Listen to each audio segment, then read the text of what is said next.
You know that nagging feeling, right? That feeling of just never being quite rich enough? We're constantly scrolling through social media, seeing all these luxury vacations, brand new cars, and man, it's so incredibly easy to feel like you're somehow falling behind. But what if the metrics we're using to measure our own success are just completely wrong? Well, in this explainer, we're cutting through all that noise. We're going to dive into a really fascinating framework from financial expert Rahul Patel, the founder of ALOPS Wealth India.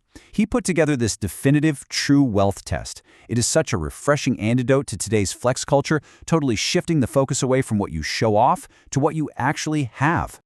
So take a second and ask yourself, do you actually feel rich? Really, think about your relationship with your money for a minute. Because it's actually incredibly common to pull in a decent income, but still feel totally insecure financially. And here's the wild reality we're unpacking today.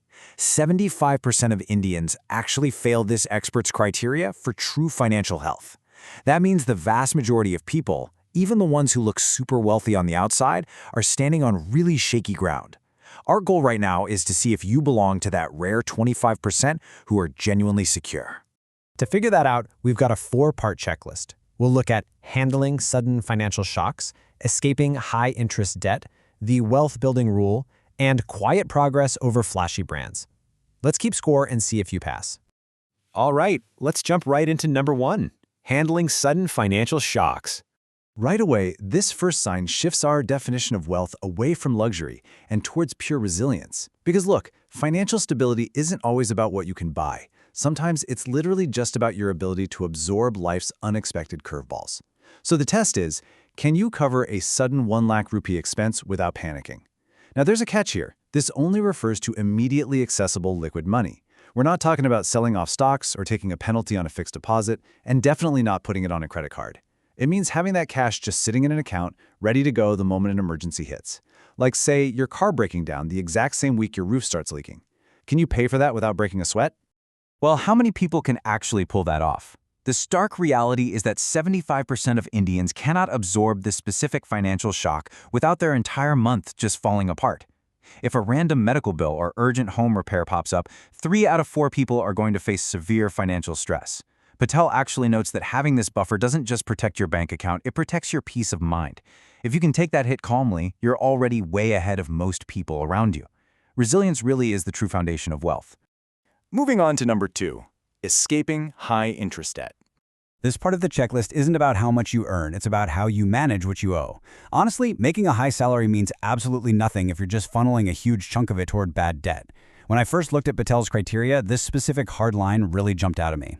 Do not keep any debt which is more than 10% for long. It's a brilliantly simple rule that separates manageable leverage, using debt as a tool, from dangerous wealth-destroying borrowing. And why 10%?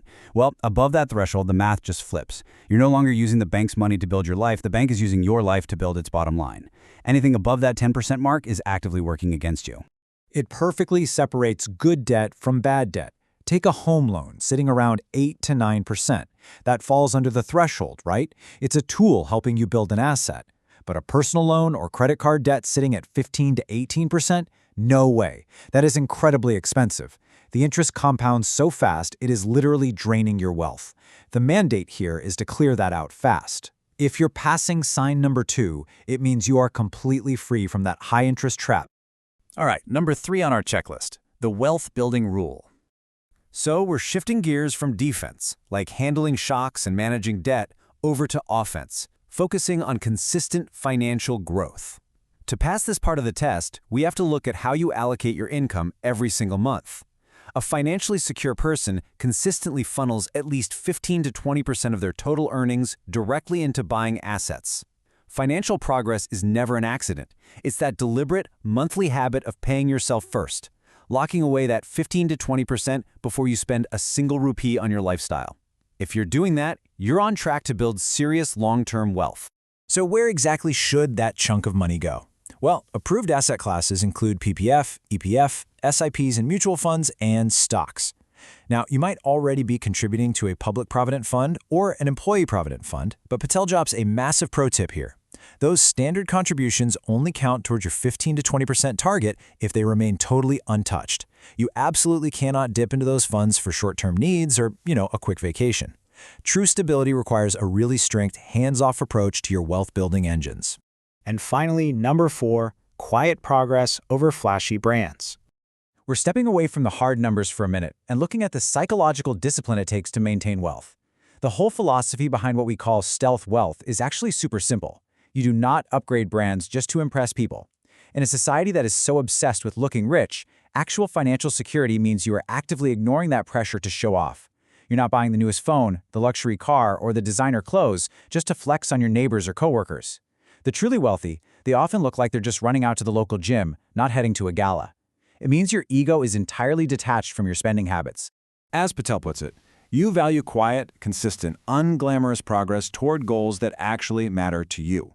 The absolute keyword there is unglamorous. Building wealth quietly is a very deliberate choice. The people who are getting it right, the ones who are genuinely wealthy, are almost always the folks you would never guess just by looking at them. They're choosing deep, real financial security over superficial validation. Okay, let's bring this all together and redefine your financial success.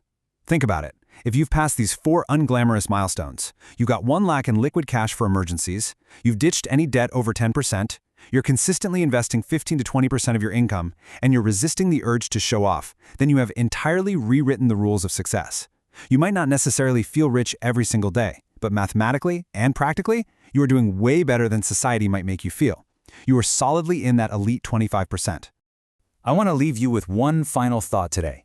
Just ask yourself honestly, are you building quiet wealth, or are you just building a flashy facade? Because true wealth isn't about what people can see. It's about the security and the freedom you feel when life inevitably throws a curveball your way. Use this checklist as your compass and start making those quiet, consistent moves toward genuine financial health.